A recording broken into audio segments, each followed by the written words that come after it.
సూలూరుపేటలో traffic సమస్య తొలగిన చెత్తతో మరో సమస్య తలెత్తింది. కొన్ని సంవత్సరాలుగా రైల్వే గేటు వద్ద ప్రజలకు ఇబ్బంది కలిగిస్తున్న ట్రాఫిక్ సమస్యకు తొలగించిన ఆర్చులతో పరిష్కారం కనిపెట్టారు. కానీ ఆర్చుల కింద పేరుకుపోయిన చెత్తను మాత్రం అలాగే వదిలేయటంతో ఇప్పుడు మరో సమస్యకు ప్రజలు బాలవుతున్నారు.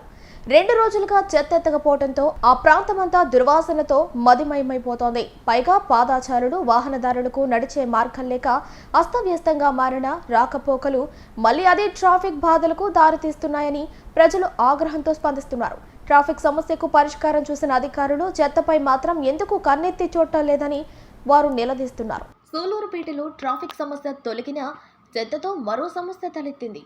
కొన్ని సంవత్సరాలుగా రైల్వే గేట్ వద్ద ప్రజలకు ఇబ్బంది కలిగిస్తున్న ట్రాఫిక్ సమస్యకు తొలగించిన ఆర్చులతో పరిష్కారం కనిపెట్టారు. కానీ ఆర్చుల కింద పేరుకుపోయిన చెత్తను మాత్రం అలాగే వదిలేయడంతో ఇప్పుడు మరో సమస్యకు ప్రజలు బలవుతున్నారు.